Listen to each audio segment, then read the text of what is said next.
cloud. And I'll go ahead and live stream to YouTube.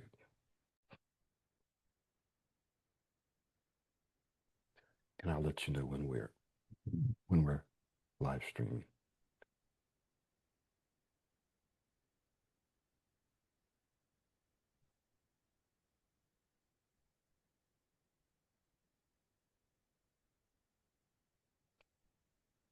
It's getting the live stream ready.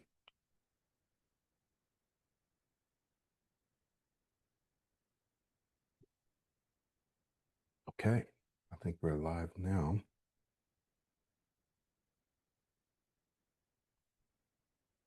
Hey, Farrukh, here's a link. I'm going to put a link to the live stream in the chat in case you want to, or we can both just kind of keep an eye on the chat over there. Right, sounds good. Would you also put a link in the virtual speech masters for us? In the Zoom chat? In the WhatsApp. Yeah, I did. Oh, you did. Okay. Yeah. All right. Yeah. So let's go ahead and get started. Sounds good. All right. Hi, everybody. I hope everybody's doing pretty good. And me and Michael, we wanted to have a conversation on something that we have heard a lot of people speaking about, asking questions inside the virtual speech masters, inside of a one-on-one. So we just thought about having a discussion, and I think that having this discussion where we are doing it, where everybody can see it, I think this can definitely be something which can be really helpful. So you're always welcome to add on something, ask something if you're here with us in the Zoom section. If you're not, if you are on the YouTube live stream, you can ask us questions right there. Or if you're watching a replay of this, probably you can email to us or let us know about this. So, Michael, let's discuss about negative anticipation. I have heard it a lot from the people that I've been working with, and we hear it a lot inside the virtual speech masters. And I'm sure you have been hearing it for the last like 14, 15 years, this word of anticipation. I hope I don't get stuck. I hope I don't stutter and stuff like that. So, what are the usual questions that you hear around negative anticipation, or what do people usually say about that? Well, it's probably one of the most common challenges that I would say 100% of our students, 100% of our clients struggle with this to one degree or another. I mean, if they didn't struggle with it, they probably wouldn't have engaged with us in any way. So it's super common. I think that we all struggle with it to one degree or another. And the most common question is like, how do I get rid of it? How do I get over it? So, excuse my voice. One of the first things that we can do is define it, because it's practically the same as worry. It's similar to anxiety, but they're all a little distinct, right? So when one feels anxious about something, you could look at that as just being more general in nature. Just feel anxious, right? So, I mean, you could be anxious about something specific, but when we use the word anxiousness or anxiety, it's generally a little more general.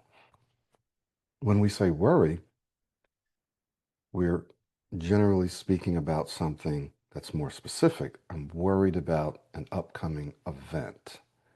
I'm worried about introducing myself. I'm worried about having to read aloud. I'm worried about a conversation, an interview, a presentation. So it's more specific and directed. So your worry is directed at something that's going to happen. So you keep thinking about it.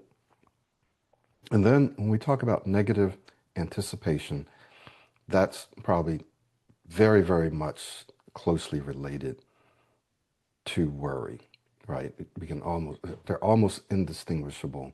The way I describe worry is just, it's tighter than anxiousness. But when we get to negative anticipation, we could be talking about specific letters or words or sounds, or you can negatively anticipate an upcoming event, like introducing yourself or saying my name or whatever. So I just wanted to define those two. Worry and negative anticipation, very, very similar. But if you wanted to more clearly define it, you could say negative anticipation is very specific, very, very specific, even down to a sound or a word.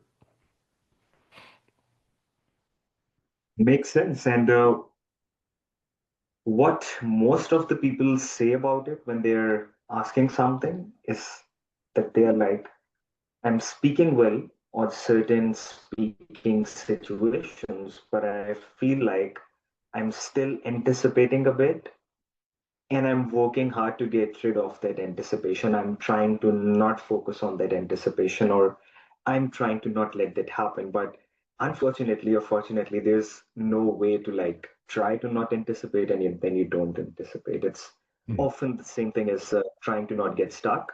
I hope I don't get stuck. Anticipation is the same way. The more you fear it, the more you're like, I hope it does not happen, or I don't want it to happen, or I'm working to not let that anticipation happen, the more you're focusing on it and the more your brain gives that to you. So I think one problem that people often face in getting out of this loop is that they're trying too hard to get out of this loop. And I think this is also one of the things that keeps them stuck, that I don't want to anticipate, because they believe that, which we are going to talk about, Michael, in a few minutes, that me anticipating means that I would get stuck. Me anticipating means that I would struggle. Me anticipating means that I just have to say this one thing in this one single way. There's no other way in the world. And that's why I don't want to anticipate. So it often becomes a belief system that anticipation means I would get stuck. So people worry about it more. People try to get rid of it more. And because of them trying to get rid of it more, the more it actually begins to happen. Would you agree with this, Michael? Yeah, and you kind of made me uh, think about that. I think you said it several months ago, maybe a year ago, just even worrying about negative anticipation or worrying about anticipating. And I hadn't really thought about that so much as just the negative anticipation and worry itself. But yeah, there's a whole phenomena, if you will, of I hope I don't negatively anticipate or worry about this, or I really want to stop doing this. And so that alone causes them to become more anxious. And then they start to fixate on not anticipating, right? Yeah. Or not worrying. And that causes them to actually start to worry and anticipate more, right? And so it's just a very vicious, nasty cycle. Mhm. And sometimes the best solution is, I'm going to say sometimes, we know that one of the best solutions is to train yourself uh, not to worry about worrying, right? Not to worry about negatively anticipating. Of course, that sounds easy, but like you said today, we're going to talk about some specific ways, just different strategies that you've used, that you've taught, that have worked for you, your clients, in ways that have worked for me as well. Mhm.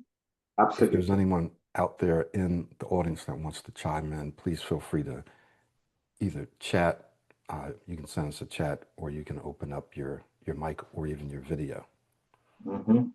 Yep, see it more like a group conversation or stuff, so you can always chime in. So, Michael, I think the more, like you said, it's worrying about worrying. And when you worry about worrying, the worry comes in more. I think it often comes with a belief that if I negatively anticipate, I would necessarily struggle. For example, people often associate it with if my heart is beating really fast Mm, or if my hands are beginning to sweat. People make it a belief that that means that I'm going to struggle. But oftentimes, if not all the time, perhaps that's not the case. So there have been often times where we have gone to stages or speaking situations with the people that have been working with us in the speech masters or whatever. They also say that at the start, my heart is beating really fast. mm, I'm feeling anxious. I'm feeling all those kinds of feelings.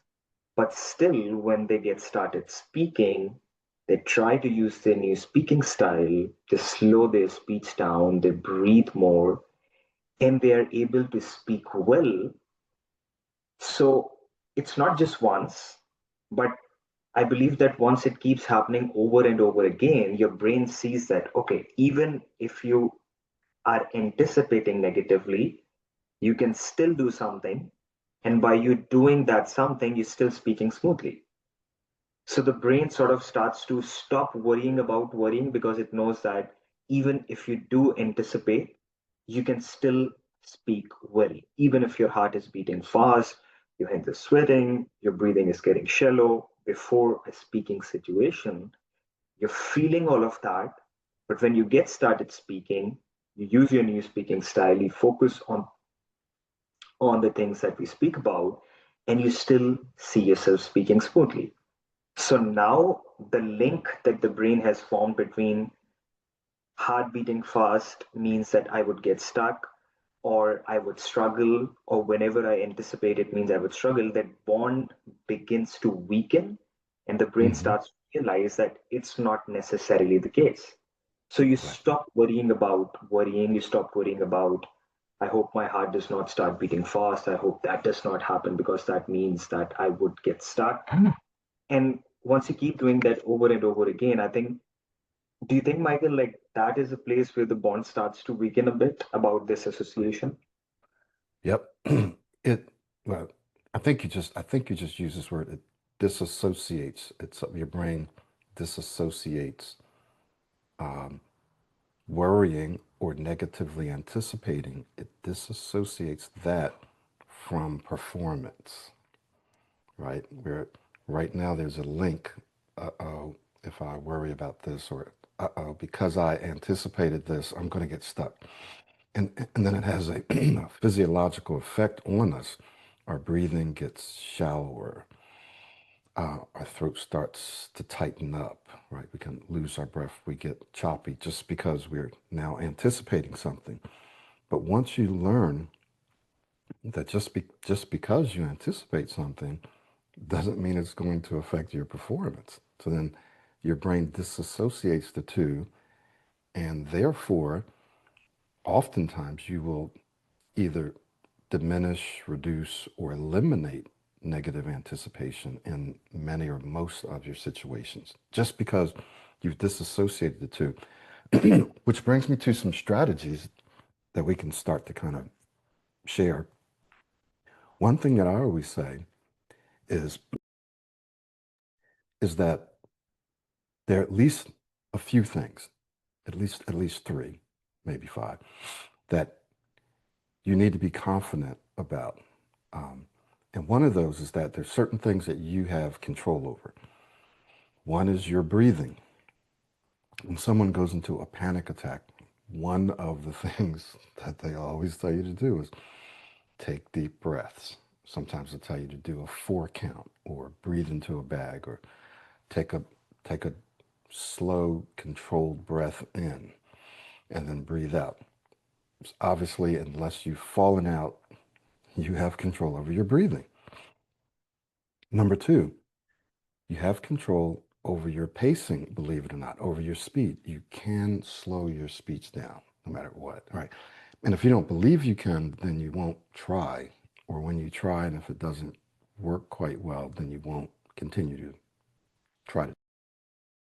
So once you know I can control my pacing, my speed, right? I can control my breathing. I can also control my body movement, right? I can use my hands. I can use my face and my mouth. This helps to exert, but also dispel more energy. Why is that important? Because if you're tight and you're stiff, you're constricting, you're restricting, you're keeping all of that energy inside, right? And so you're tight. But if you start to move a little bit, that can help dispel some of that energy. So you can control that, your body movements, right? Your body language. And you can control, believe it or not, your self-talk, what you say to yourself. Now, some of these things you may have to train yourself to do, but all of these things you can pretty much do right now. You can start to do these things right now. And then the more that you do them, you'll find the more control you have over your performance. So just like you were saying, Farrukh, there are times where you go out, you're worrying, you're negative and anticipating. But once you understand that I have control over these things, you'll probably find that your performance is quite well. It goes quite well because you've controlled your breathing, you've slowed your pacing, you're reminding yourself to do certain things. Yeah, absolutely. So it's often like the more that anticipation, or the more that anxiety or heart beating or whatever, it starts to rise. Usually what happens is that you get fast, your space gets faster, your breathing gets faster, and everything goes hand in hand with that. But what you consciously need to do, excuse me, I have a sore throat, so I'm speaking a bit low. So if that thing, that anticipation, that worry starts to rise, consciously by that self-talk, you have to make sure that you get your pace down, that you get your breathing pace down as well. Don't let them go hand in hand. If you do something that's the complete opposite of how you're feeling, if you're feeling really anxious, or if you're feeling like I might get stuck and your heart is beating fast, naturally you would go faster. Naturally, your breathing would start to become quite shallow. What you have to do is do the complete opposite of that. Just let yourself know that the more anxious, or rather, we call it excited, because those feelings are similar. It's just about how you reframe it. And if you reframe it as excitement, you can use it to your advantage. So the more you consciously let yourself know that the more I'm going to feel that way, the slower I'm going to make my pace, the more deep I'm going to breathe, the slower I'm going to do my hand movements, the more I'm going to do my. So when you consciously do that, and not just once, over and over and over and over again, that is where you start to form those successful experiences, and you start to make your brain realize once again the same thing, that you were anticipating, you were thinking that it's not going to go well, you were worrying, but I was still able to do these things and still speak smoothly.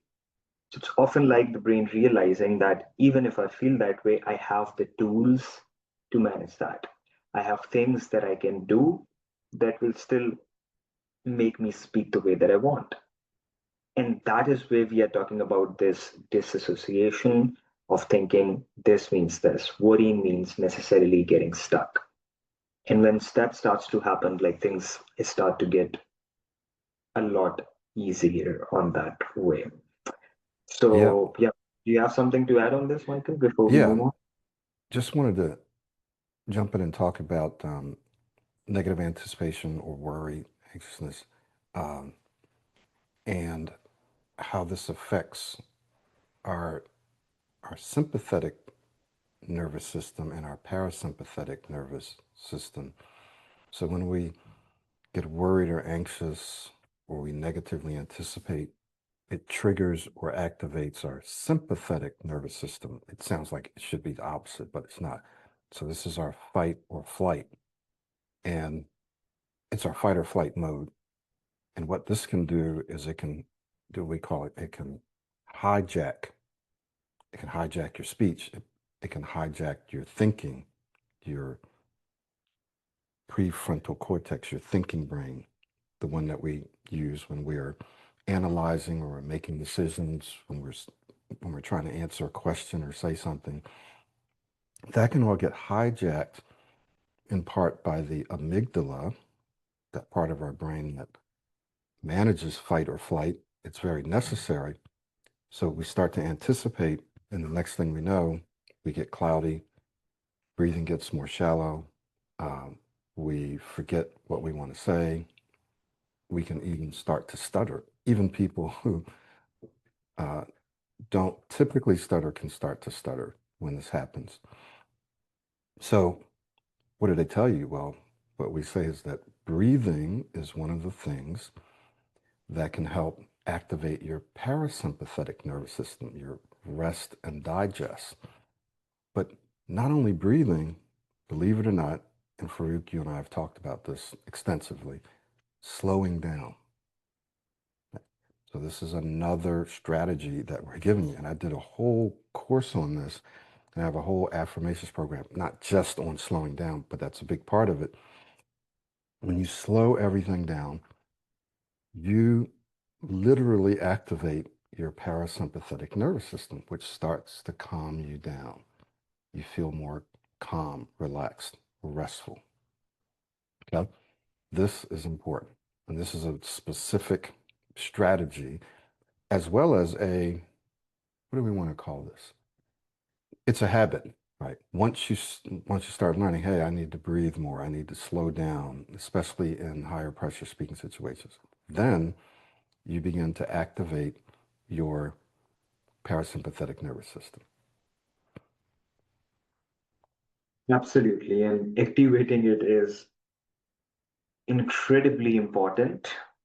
And it's often you will find that just during the start of a presentation, start of an interview, start of a meeting, start of a conversation, even with your boss, or you want to reach out to someone and speak to them.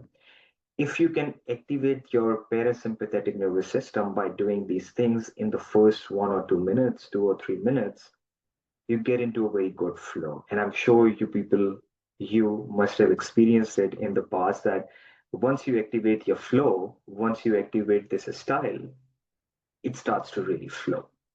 So that is why you would often hear a saying that, especially during this start of a meeting, of a presentation, whatever the speaking situation is, we often ask people to go super slow or to breathe super deep because your tendency during the start, especially, look at your speech. When do you speak the fastest? It's often at the start because people have a lot of their anxiety at the start, which makes them speak fast. And if you try to go slow, sometimes that's not enough because of us being very fast speakers. What means slow might not actually be slow because sometimes me and Michael, we have seen speaking to people, we ask them to slow down their speech, and they think they are slowing down, but actually they are not. So make sure that you focus on the other extreme of going super slow, especially at the start, of breathing super deep, of doing a lot of self talk to remind yourself of these things before a speaking situation and during the start.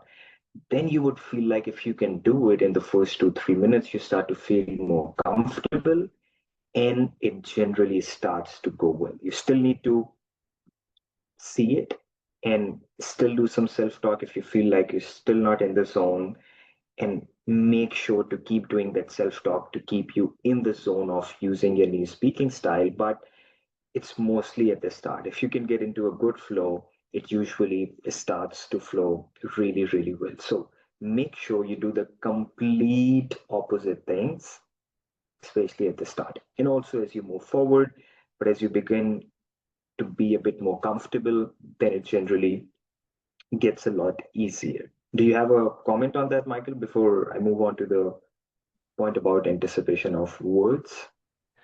No, no, we can go ahead. Just you mentioned something earlier that I think is very important. Reframing. I just had a client the other day tell me, I don't know if it was a he or she, but it was literally just a couple of days ago, how he or she is reframing upcoming speaking situations. I think it might have been Vanessa actually. And she was just talking about reframing. Yes, I'm excited about this, as opposed to either saying or thinking or feeling, I'm nervous, I'm anxious. No, I'm excited. And you may think, oh, that's just a little trick, but often we do have to trick our brains, and it really does work. So, yeah, just wanted to mention that. And I think I put some stuff in the chat. One of my clients named Lee or Lay, she says affirmations are helping me replace negative anticipation with confidence. I feel capable and ready to speak. This is why within our program itself, there are affirmations, and then I have a separate affirmations program. And so by listening to and or repeating, you can help to lower and reduce negative anticipation and worry. So that's another solution is self-talk, yes, but self-talk, affirmations, and listening is another solution. It's a passive solution, so you almost don't have to do anything. Yeah, incredibly important. I think this was one of the things, if not one thing, that was most important for me because you need to change the content of your thoughts. You can do it by self-talk, you can do it by doing those affirmations on your own, but oftentimes it's the fact that your mind begins to believe that content more, or your mind begins to believe those thoughts more when they come from someone who was at the place where you were and now is at the place where you want to be.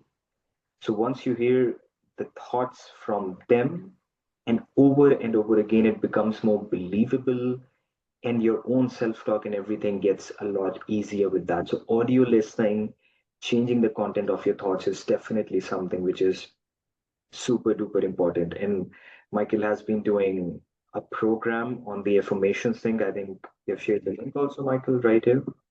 So, Mm-hmm. definitely something to check out. And uh, while you were talking about that reframing thing into excitement and anxiety and stuff like that, you often need to realize that that feeling is also important.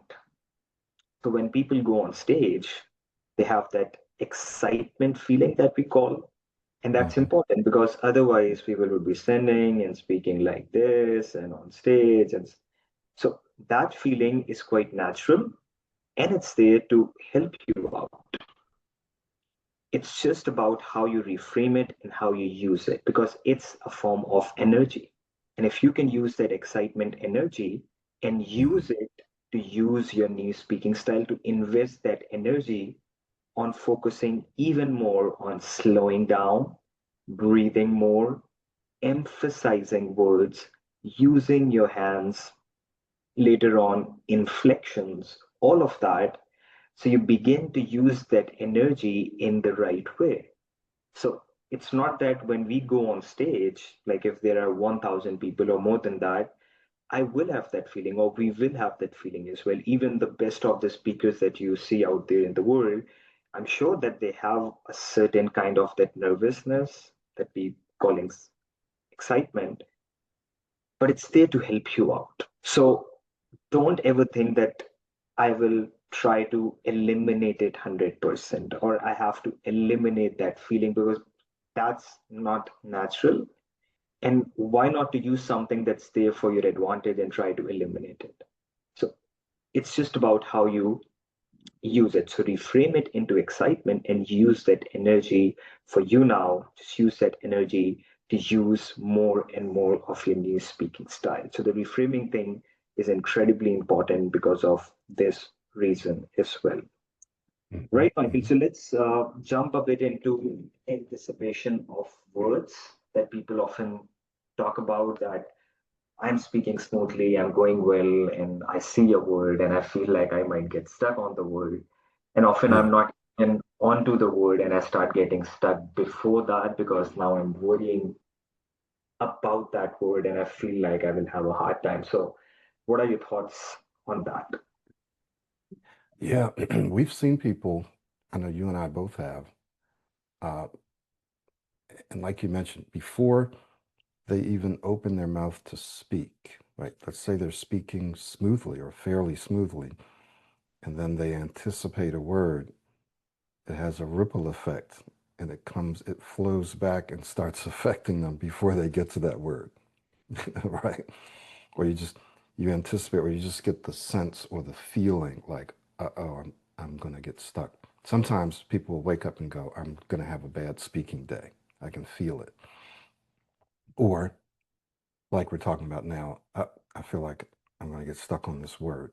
So then it affects everything they do before that word, and they often get stuck on that word. So what we're trying to do now is give you some strategies and or techniques or tricks and tips that you can use to disassociate, right, anticipation or worry from actually getting stuck, your performance, that those two things don't have to happen uh, either simultaneously or one after the other.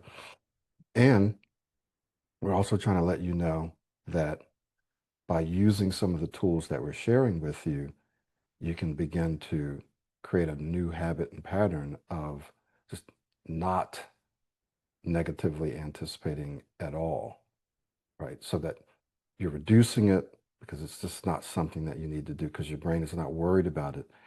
The way I like to say it, if I were going to summarize it, is when your identity changes, you start to see yourself as someone who can handle virtually any speaking situation, regardless of if you get stuck or anticipate or regardless of how you feel, right? Do I anticipate? Hardly ever, but definitely in Spanish, probably yes. Uh, in English, probably not, but I'm sure that I would or could. And in fact, yeah, there are maybe one or two words that if I think about it, somebody says, oh, you could possibly get stuck on that word. Does it bother me? No. It doesn't bother me. So because it doesn't bother me, let's just say the vast majority of the time, it's not going to affect my performance.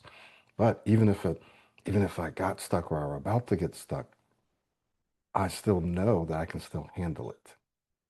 So that alone, knowing that you're going to be able to handle it, what does that do? That builds your confidence, first of all. It reduces anxiety and negative anticipation. Just knowing that even if it happens, I'll be able to handle it. Hmm. Absolutely, absolutely. That makes super duper sense. And I think one mistake, Michael, that people often do with the words and stuff like that, that when they start to anticipate a word and they feel like they might get stuck, and we have often spoken about it, is people think that I want to say this, and there's just this one way of saying this. So I want to say my name, and someone asks me my name, I just want to give my name to them in the single way, in the same way. So you definitely cannot expect good results to happen by doing the same thing that you used to do. If you're repeating the same thing over and over again, more than likely you will get the same result out of it. So that is one of the reasons why people anticipate a lot of words and worry about the word anticipation is because they feel like they only have this one option of saying a certain thing. They don't realize that now they have all of the tools inside the pronunciation speech system that they've learned from, for example, that even if they anticipate a word, they can extend it out, they can emphasize it, they can blend it with the words previous to it, they can inflect on the word previous to it. When they begin to realize that they have all of those tools, and they also begin to realize that in the worst case, if I feel like nothing is working, I can even change the way I say this one thing. There's never one single way to say a specific thing. Find out how many ways there are to give your name, what words you can add before, what's the rhythm that you can speak in, right? How you can change that up. So once you know that, for example, there are 75 different ways of saying this one thing, the pressure starts to go off. And often that's a very good thing that we have noticed, which is also quite funny in a sense that just when the pressure starts to go off by you knowing that you have a lot of options, sometimes you don't even need to use another option. You just end up saying it in the first way because now it makes you so much relaxed. So that's where we have often talked about the law of flexibility comes in. The more you know about, I have a lot of options, I have the tools, so you begin to be more flexible. Yes, Michael. Yeah, let me just jump in real quick and then you can Yeah. continue. But I just wanted to jump in here because when you're talking about specific words, so let's just come down to words and letters or sounds. And I've told this story before, so I'll share it as quickly as I can. Many years ago, I was in the military and I was in charge of a platoon and I had to stand up and call them to attention, attention. So the only word I could say is attention.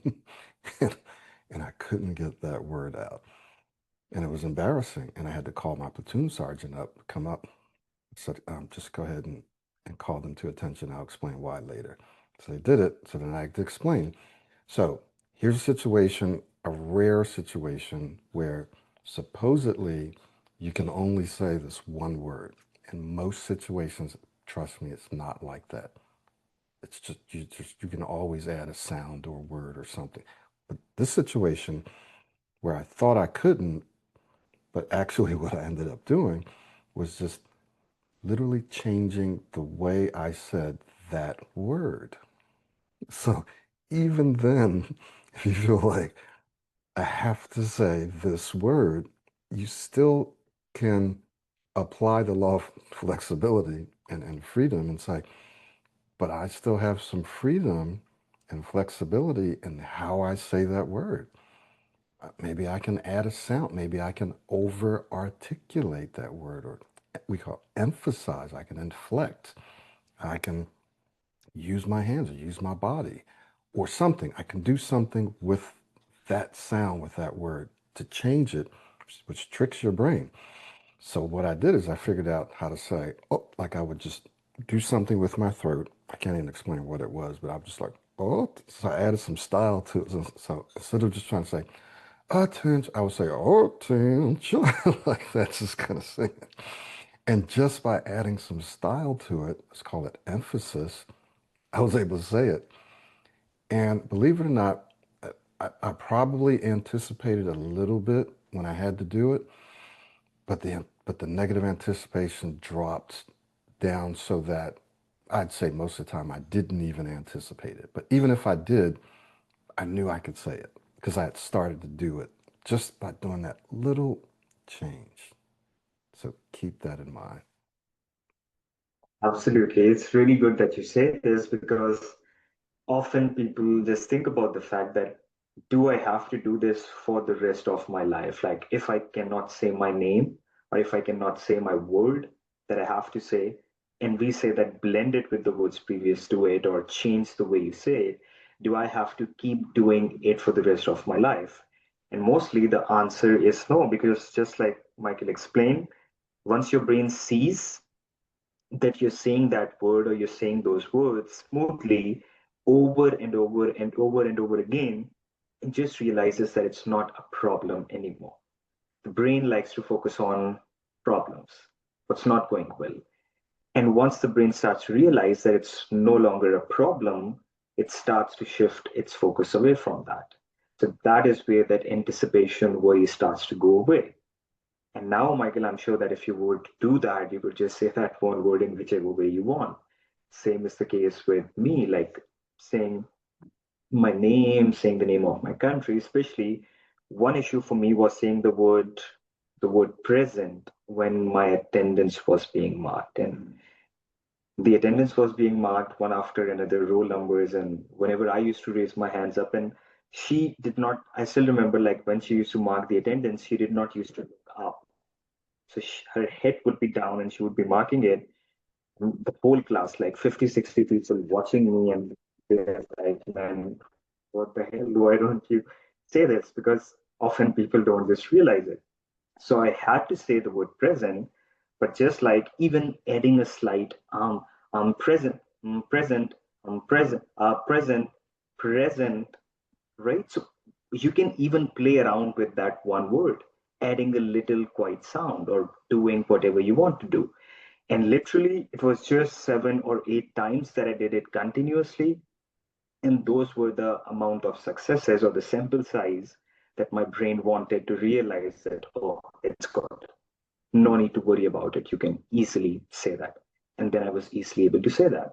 So you don't have to do these things for the rest of your life. So just realize that if you anticipate, give yourself options. And that is where once again we come back to the first point. You stop worrying about anticipation because you know that even if I anticipate a word, I know what to do with it. I'll change the way I say it. I'll blend it with the words previous to it. I'll inflect on it or I'll emphasize it. So once you know you have the tools, or I'll change it or I'll say it in another way, your brain once again starts to realize, okay, so anticipation is not a problem because even if I anticipate, I know what to do with it. And once again, the more your brain sees that, oh, you are anticipating, but by using the tools, by using what you're learning from the system, you're still able to say that out smoothly. So it says that, oh, anticipation is not a problem. So even if the anticipation comes, it does not mean that I would get stuck because I know what to do with it.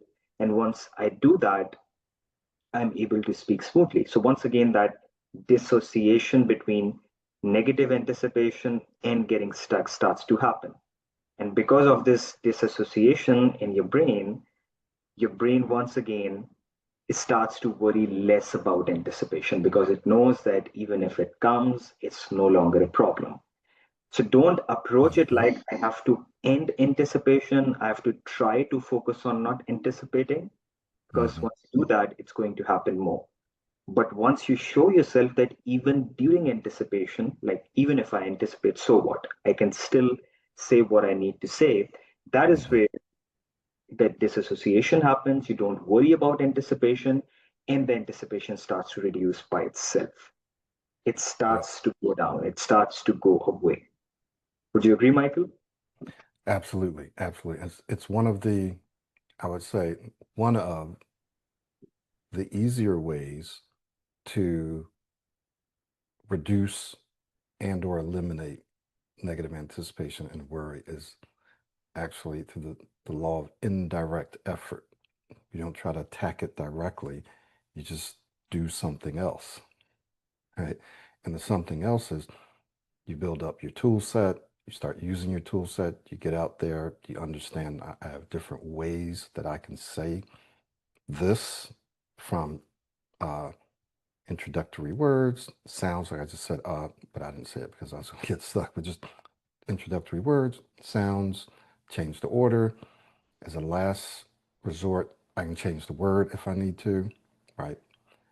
So I have different ways. And if I need to say this word, I can even change the way that I say this word.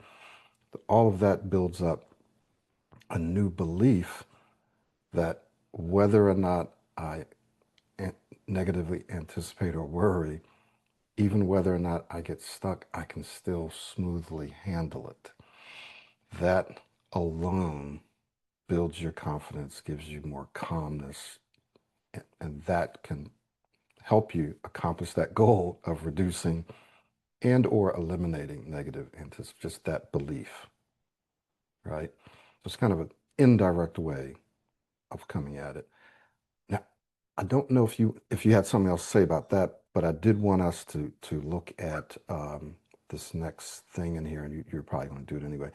Overcoming anxiety, negative anticipation before and during speaking moments. We've talked about that already, but yeah, we probably want to converse about that a little bit. What do you think about that? And if you have something else to add to the other thing, please feel free. And if anyone else has questions or specific situations you want to ask us about, you can either type in the chat box or chime in verbally or audibly. Absolutely. So, no, Michael, not much to add on to that. I think you added onto that pretty well right there. So, yep, it has a huge role to play. So, remember, the law of flexibility.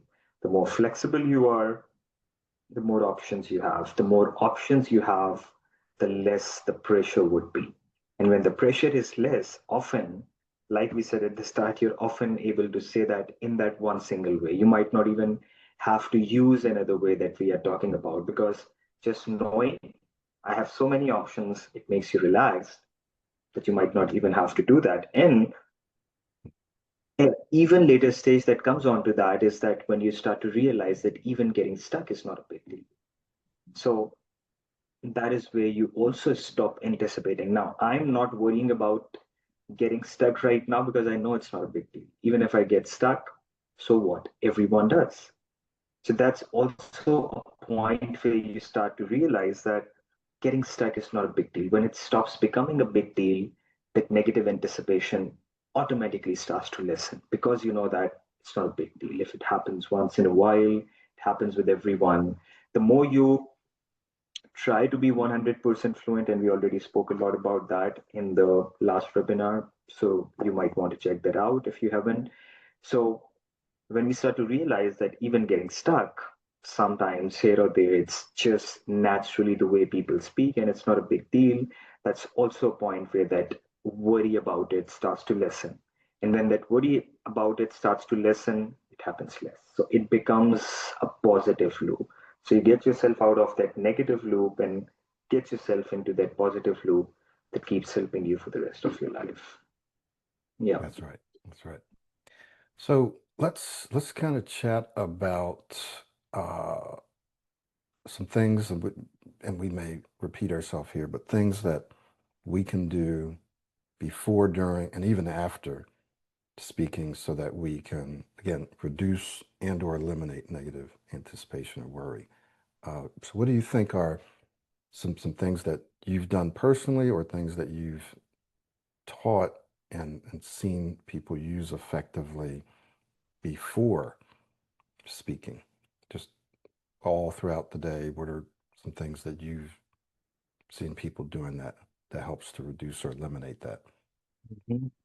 Absolutely. So I think that mostly all of the things that we have spoken about so far, and it's also about a mindset shift that often starts to happen once you start getting to the later stages of it, is you start to focus more on what we call inside the system VIC-RIC. You start to focus more on what value do you need to add to a conversation, to a presentation, to a meeting. How impactful can you make it? How can you speak in a way where it's extremely clear? So the mindset shift starts to happen like a spotlight shift from you to the audience, or to even the one person that we are going to speak to. So it's not like in me to what do I want to give to them. Even me and Michael can worry about right here that if we get stuck being speech coaches right here, what you people would really start to think about us, that they are speech coaches, they are getting stuck themselves. But no, that's not our focus. We are not worried about that because the goal of this webinar is not for us to not get stuck. Goal of this webinar or this conversation or whatever it is, it's to give you something that adds value to your life. And we're trying to speak in a way, although because of a sore throat, I can't, but we're trying to speak in a way that's impactful. We're trying to speak in a way that's clear, checking our pace. Am I slow enough? No, let me slow my speech down more. Let me emphasize on certain words that we want you people, that we want you to remember. Let me do this, let me do that. So it's all about what you want to give. And once that focus shift starts to happen, you stop being in your head all of the time. And that is also something that we have talked about, which is really important. Staying in the present moment, getting out of your head. Hmm. Even when the next person is speaking, you're not already in your head thinking about what you want to say next, but you're consciously, actively listening to them. You're in the Hmm. present moment. And when it's your turn to speak, you use these things as positive distractors. How to create that impact, how to be clear with my speech, how to do this. For example, we often talk about modeling. How would my model think right now? How would my model speak right now? So you're giving yourself that Michael calls as mental puzzles Puzzle. that is not letting you focus on what you don't want. Oh, I hope I don't get stuck. Oh, I hope I don't have a hard time. I hope that does not happen, because your brain, your mind is a lot consciously focused on what you do want to happen, how you want to create an impact, how you want to be clear, how you want all of these things to happen. And Michael, I think you have given that example in various of the videos, is that if two people are appearing for a job interview, and provided everything else is the same, they won't judge it by, oh, he's a great speaker because he did not get stuck even once. He did not do this even once. But they're going to be more impacted by he's such an impactful speaker. Everything he or she says, it's extremely clear.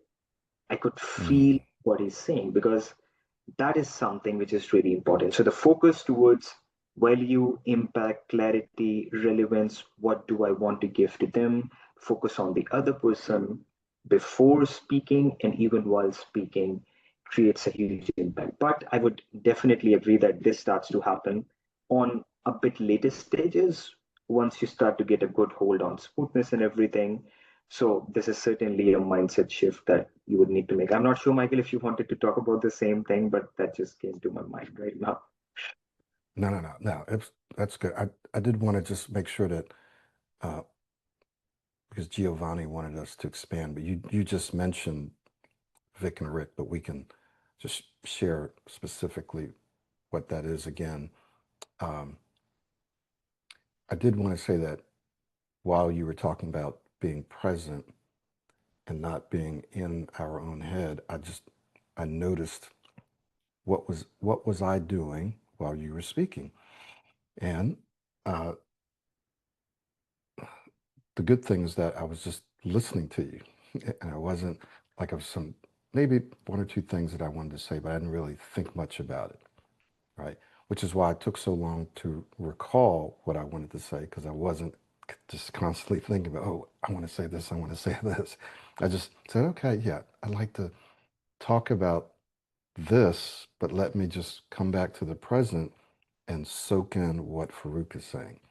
Because when you stay in your own head, then what can happen is until you change this habit, you'll start to scan ahead. Oh, this is what I'd like to say. Uh-oh, here's a word that I might not be able to say. And then now you're in your own, I mean, I've had clients tell me this. So they're in their own head, not listening, scanning ahead, thinking about what they want to say and what they possibly can't say, and then how they're going to change. Then they get anxious, and they have lost, they've missed half the stuff that the person was talking about.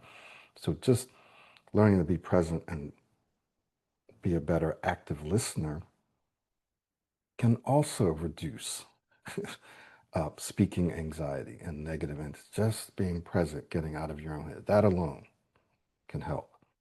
Um, that being said, Vic and Rick, you just talked about it. I'll just briefly share it. Giovanni, I think you and I have talked about this because you're one of my coaching clients. It's in the system, but it's something that we use, and it's a very good tool to help you shift your thinking. And Farrukh is exactly right. The only thing that we are thinking about, if anything, is what I'm saying relevant to this topic? Is this valuable? Is this going to be helpful to this audience? Am I speaking in a way that I can hold people's attention? Right? And once you develop that as a habit, it'll start to happen more automatically. So you won't have to think so much, right? So just your speaking style, like how I'm using my face and my eyebrows, right? My hands, how I'm inflecting. Am I doing something to hold your attention? My speed, emphasizing. So then clarity, the C. Am I enunciating, articulating, going slow enough but not too slow? Am I speaking dynamically? Am I speaking in a way that, or am I sharing my thoughts logically? Am I finishing my thoughts? Sometimes I might want to say something else, but if I keep interrupting myself, it'll just get confusing and choppy. So, am I logical? Am I using numbers when I need to? so that you can follow what we're saying. Finishing my thoughts, finishing my words, using some sort of logic or structure. That's what Vic and Rick is. So imagine if your whole being, that is your whole body, your mind, your speaking system, your desire, everything is Vic and Rick. That's all you're thinking about. Then what will happen is because you're focused more on that, on the Vic and Rick, you're going to be less focused on getting stuck and on blocking or on the judgment of the other person or what they're thinking or the pressure to perform. I hope I do this. You'll have less time to think about that because you'll be just thinking about Vic and Rick. So that's the power of Vic. And then Vic and Rick becomes automatic. It's something in the background that you just do whenever you're speaking. Absolutely. So, one thing that I'll just add to all of the conversation that we have had so far, because Michael, you asked about some things that you should do before a speaking situation or as a whole. And I think a very important thing for me while I was working on my speech with the system and as I've helped some other people as well was, like you say, it's the more times you anticipate or worry about it, the more times you practice. So when you notice yourself worrying about an upcoming speaking situation, especially that goes for presentations or interviews or whatever, you you practice it. You practice using the skills that you're learning and anticipating that this is what you're going to be saying. This is the content of your thoughts, and you'll be extending, you'll be slowing down, you do whatever you need to do, and consciously practicing that over and over again. Because by practice as well, your brain starts to form those neural patterns that are really, really important. And that is where I think, Michael, visualizations also come in. Visualization, verbalization.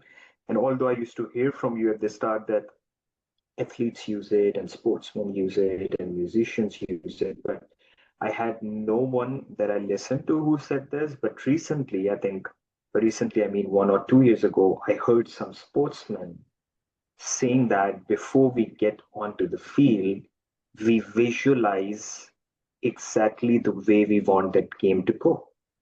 And once we get into that game, we feel like that success has already happened just because of you having visualized. Your brain sometimes cannot actually differ between what's reality and what you're just imagining.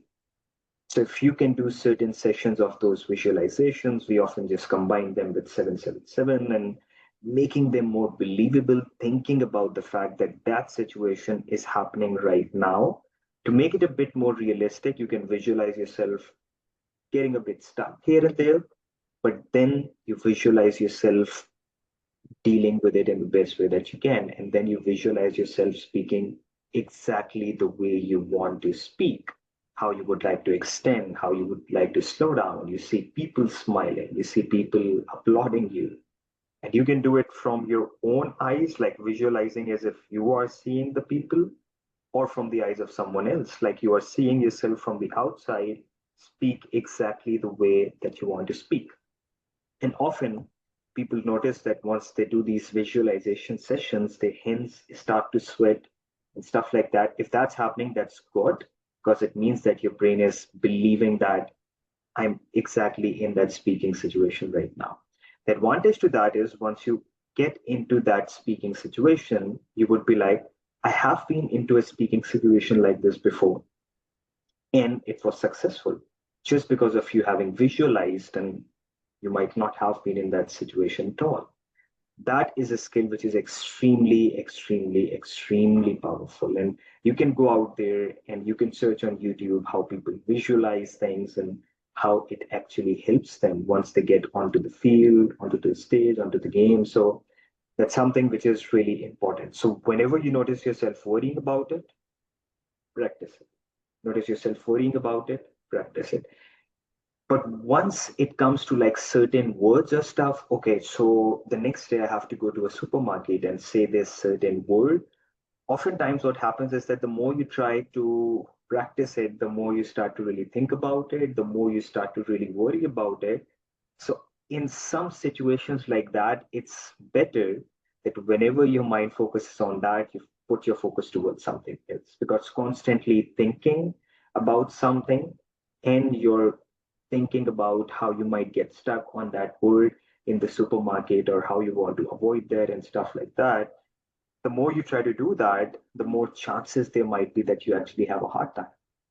So instead Hmm. of letting your mind focus on it, like completely shifting to some other focus, completely shifting to something else. And one small point that I'll add on to right here that we were talking about with the anticipation of words, some people often make the mistake of working on specific words. Okay, I struggle with saying this word, and then Hmm. sitting and consciously trying to say those words over and over again. The words won't end. You can learn to say a word smoothly, and then your mind would be like, okay, that's fine, but here's another word. And then you start to practice that. You're done, here's another word. You can keep doing it for the rest of your life. The words would not end. So rather change your speaking style, change your speaking identity. The words take care of themselves. You would have noticed often that you say words and you look back and realize that how was I able to say that word? I've historically struggled saying that word. So that means that that word is not a problem at all. So you're trying to work on something that's not a problem. Problem is anticipation, worrying about it, your speaking identity. And once you work on that, the words take care of themselves. So Yeah. yeah, That's what we that's what call we cataloging. Hmm. So yeah, we call that cataloging. Like you come in with a list of words, which is, it's normal when people come to us, they are aware of words and sounds and situations in which they tend to struggle, right? But you got to remember exactly what we're just saying here, that becomes a part of your belief, which is a part of your identity, that I tend to, or I always get stuck, or you might say block, we say get stuck on these words or these letters, or whenever I have to introduce myself. That's part of your belief, becomes a part of your identity. And so by using the tools that we're sharing with you and saying, I'm not going to worry about not anticipating, not worrying. I'm just going to focus on how can I start speaking more smoothly? How can I use Vic and Rick? You start doing that, and remember, it's a process, right? So you start doing it, you start seeing some successes, and then your brain starts to take the pressure off. So you don't want to catalog, because then your brain stays fixated and it starts believing, oh, you're always going to have problems with these words. I wanted to mention that we've already mentioned something else, but I just wanted us to highlight this and then talk a little bit about what to do kind of after speaking situations where people tend to beat themselves up. They ruminate. I just learned that word several years ago. They go back and they replay, right? So we'll talk about why you should not do that. But during, we've talked about a handful of different things. Number one, remembering what you have control over when you're speaking, your breathing, your pacing. So you're breathing, your pacing, your self-talk, what you're saying to yourself. And what else did we say? Breathing, pacing, self-talk. I think there's one more. Your body language. You have control over your body. Keeping that in mind while you're speaking. Self-talk being a big one, if not the biggest one. Self-talk, breathing, pretty big. I'd say maybe self-talk is number one while you're speaking. And then um, refocusing on your model, huge for some people.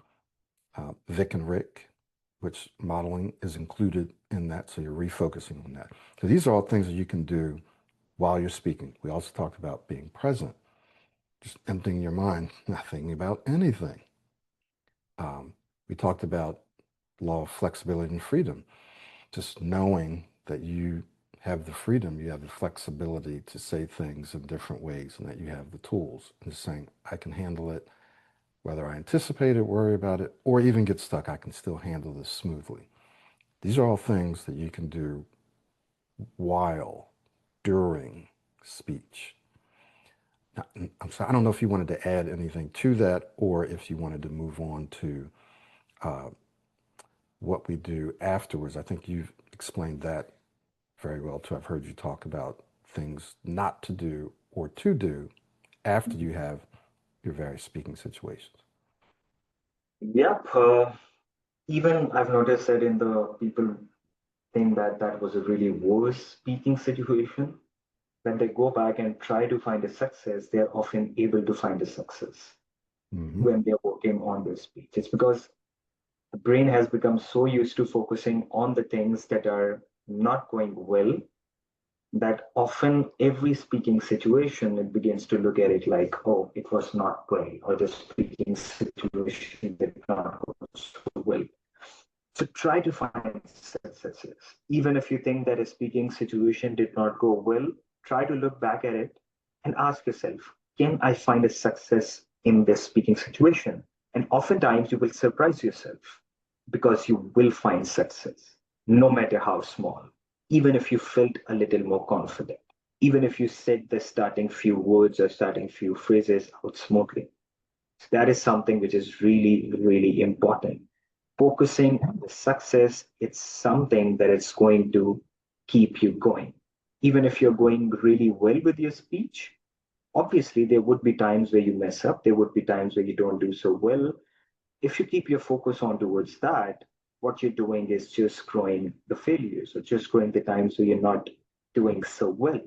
But if you begin to realize that how much you're improving, that often keeps you motivated. And because you are flooding your mind with successes, that's what your mind focuses more on. That's what your mind chases more of.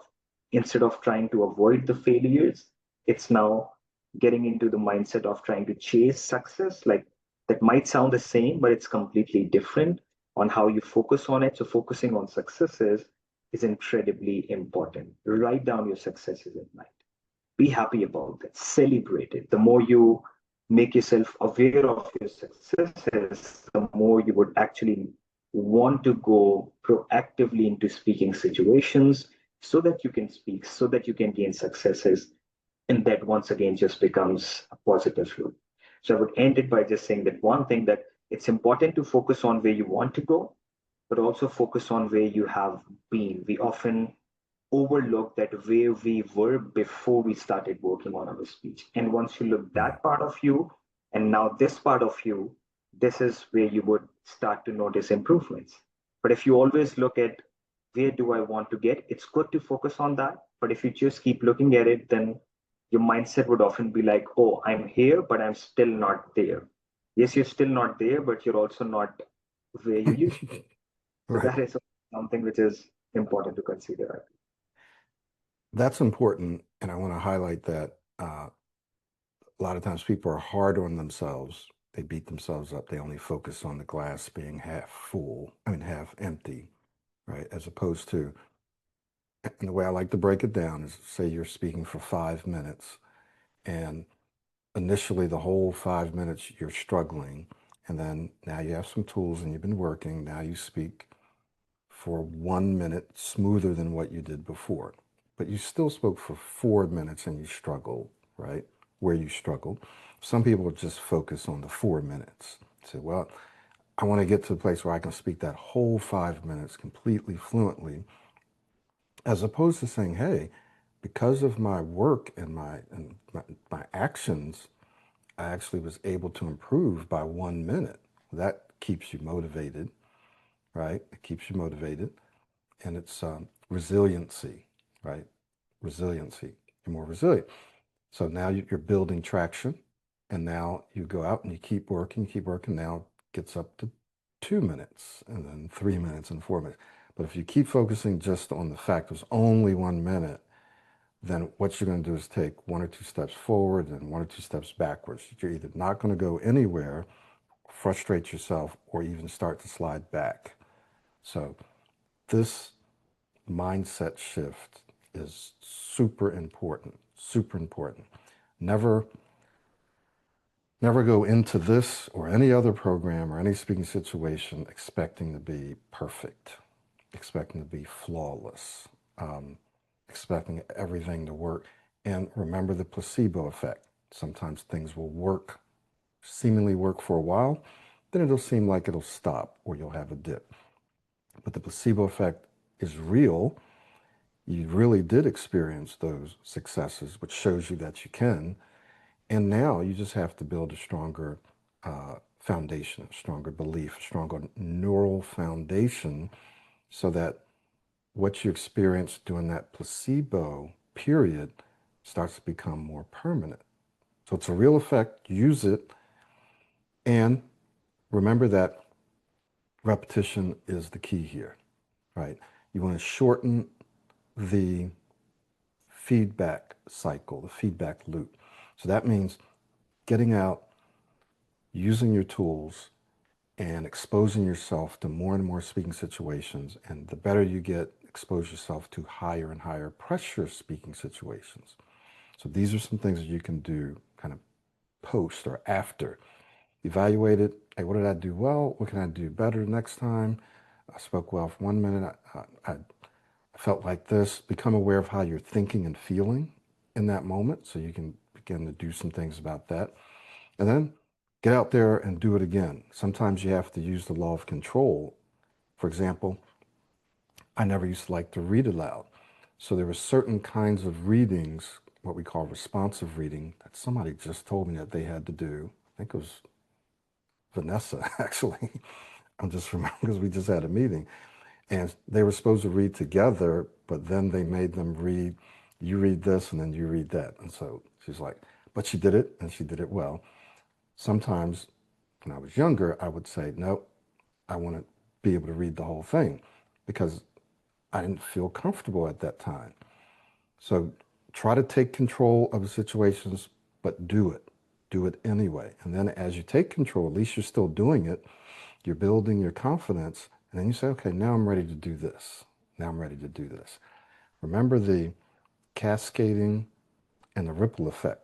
As you start to do things, it starts to affect other areas of yourself, other aspects of your mindset, your confidence, your identity, your beliefs, your speech. It's what we call the cascading effect. The ripple effect is that it also goes and starts to affect other areas of your life. So if I speak well over here in this specific situation, it can build my confidence and make me more fluent over there in that situation. It just starts to ripple out. So I wanted to share all those things with you because it's important when we talk about before, during, and after. Absolutely, Mike. Absolutely. So, yep, we would love any questions, any comments from everyone who's right here, or if you're watching us on YouTube or on Zoom, anything that you would like to say. Obviously, you can't say on YouTube, but if you're on the Zoom session, you can unmute yourself, you can open up your video, and you can let us know if there is something specific that you want to ask or that you want to talk about Mhm. before we And start to wrap it up. And also, like, give us, yeah, yeah, go ahead. huh? Go ahead. Yeah, and also like give us a review of how you found this session to be, because this was a little changed. We were trying to have a conversation about something, and this was not planned at all. Like Michael did not knew what are some things that I'm going to talk about and ask him. So it was a random conversation about this, and let us know if it was helpful and any comments or questions or anything that you would like to share on this. Yeah, yeah, good.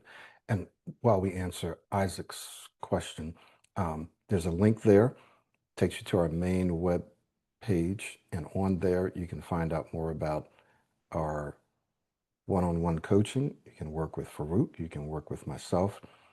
It's an investment. You have to think about it like that. Some people have been working on their own for a while and they've reached a plateau. And if you know that your speech is holding you back in some way, for some people it's not financial. Some people it's just their personal life, their self-esteem, their confidence, their ability to fulfill their purpose in life. Sometimes it's about that for some people. For other people, sometimes it's more about it's holding them back in their career, and they know it, and they know that they have all the knowledge and the proficiency to go to the next level, and they've tried, they've been working on their own, or they've worked with someone else. We can help you as long as you are willing to do the work and follow our guidance. We can help you. I'm working with some people right now who are severe, and we're seeing them speaking smoothly. Hard work, but it's taking time. So we got coaching. You work with Farrukh, myself, our virtual speech masters club. You can plug in real life practice. We have our self-study, and then I also posted a link for our affirmations. The easiest step, if you're watching this now, it's very easy, very inexpensive, and all of our coaching clients and students are using these affirmations. So sorry about that, Isaac. What's your question? Did you want to turn on your mic, or did you want to type it in? It's completely up to you. And then Vusa. Thank you very much, Michael. Just a quick one. In fact, I just want to appreciate you so much. I found you on YouTube, and then I have been listening to your audios, and then it was so powerful. So I just want to appreciate you. And then I am planning to sign on the Pro 90D. So in fact, you are a godsend. Prior to that, my speech was, I don't know, I started on each word. But after seeing you, watching your videos and this thing, look, it's far better. And I know that when I sign onto the Pro 90D, I mean, it's going to be there. So I just want to appreciate you so much and say a very big thank you to you and Farrukh. Thank you. Thank you. Oh, thank you, Isaac. That's inspiring for us, man. Thank you so much. We look forward to working with you. So just let us know when and send us an email. Just all kinds of ways to get in contact with us on our site. Hey, Marco, can you hear me? Yes. Yes, sir. Yep. Okay, go ahead, bro. I might as well say or ask my question verbally. So I think it's a point that Farrukh mentioned about when one is anticipating a worrying, or they're thinking too much about a situation that they're worrying about. I think Farrukh said that in those situations, it's best to practice more. So my question to both of you is that does over-practicing, can that actually lead to more anxiety or worry? Farrukh? Yeah. So, very good point. Very good question right here, Musa. And by the way, just a comment like Isaac, so happy to have you here. And it's a huge success, even being here for the first time if you are, and opening your mic and saying something on Zoom. And it already shows how much you've improved your speech by watching the videos and everything. Like you said, you used to stutter on every single word. So that's really, really good, man. Big heads up on that, and we look forward to seeing you more and more inside the system. Musa, so an interesting question that you mentioned right here. I would say if generally you're practicing, if it's an interview, if it's a presentation, and you're practicing, okay, in an interview, let's say, they would ask me these things. This is how I would answer the questions. This is how I would structure it. This is how I would be extending. This is how I would be breathing. This is how I would be doing all of this. So the more time you start to worry about that, oh, I hope I don't get stuck, you start to practice that speaking situation generally as a whole. But problem comes if you are anticipating, worrying about a certain word, let's say, and then you are constantly in your head just thinking about the fact that I will have to say that word, and you're consciously trying to say that word over and over again. So that can bring some anxiety or stuff into it. You can practice, if you want to say that word, how you will blend it with it and stuff like that. But don't just keep doing it over and over again, because what that would just do is that the whole day before or the hours leading up to that, you're flooding your mind with thinking about that word over and over and over and over and over and over again.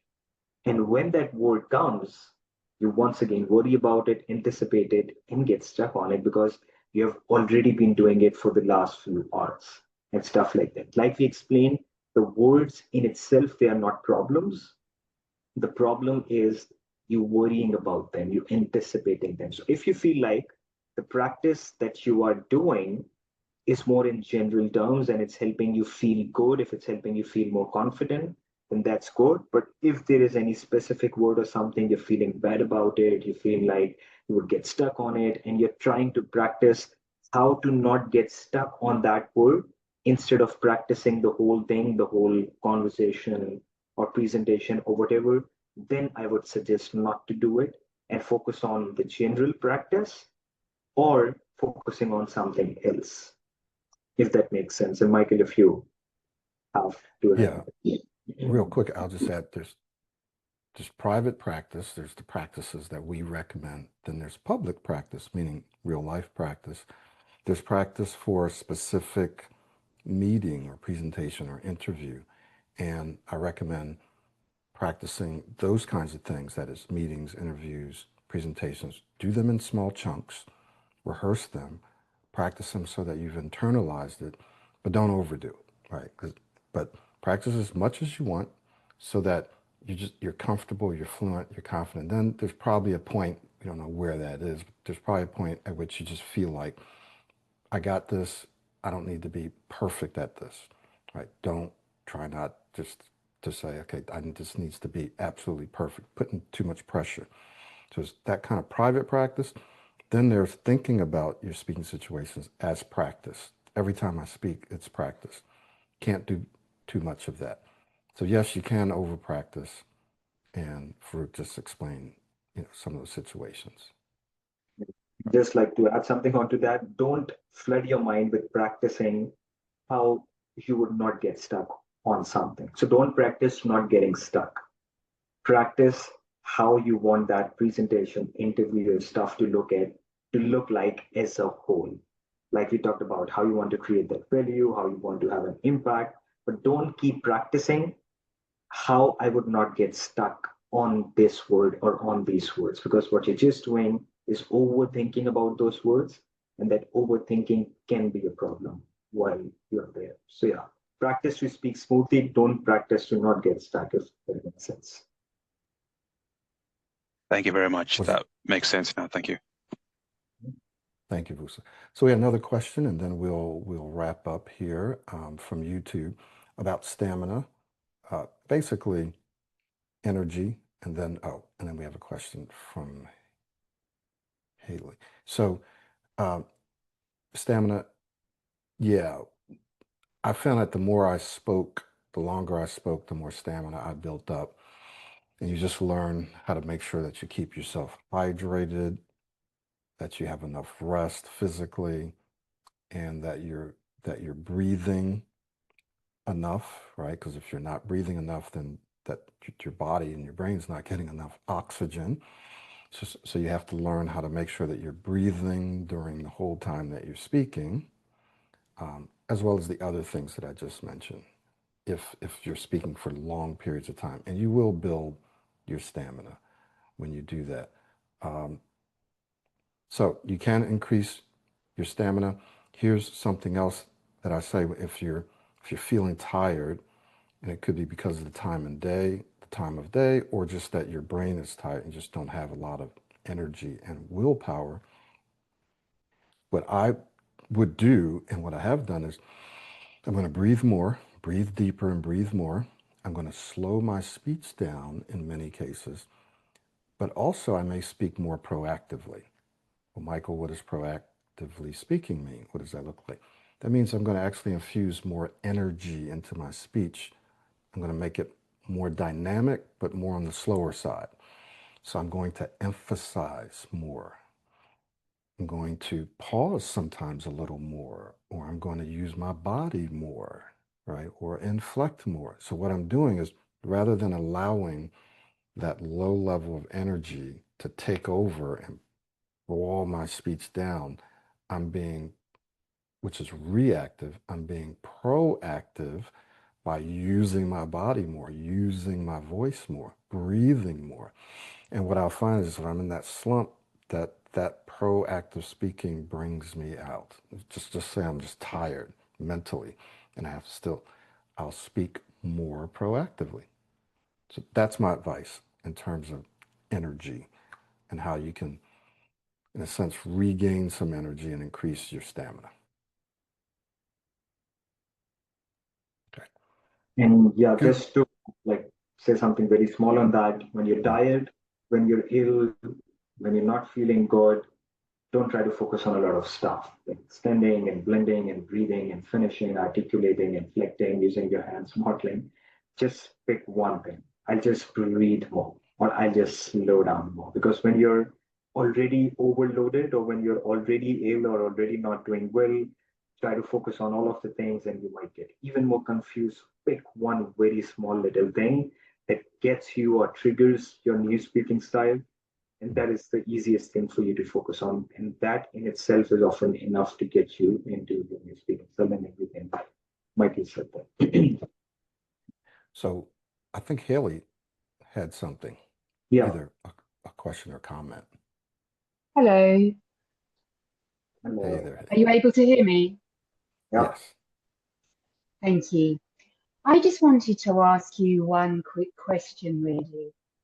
If you're in a situation or you're waiting, say, in a queue, and it's a situation that you're kind of anticipating, and then you're aware of someone coming in behind you as well, so you've got, as well as the situation you're anticipating, sometimes I also then worry about that person behind me overhearing me, and that just adds another layer to the situation.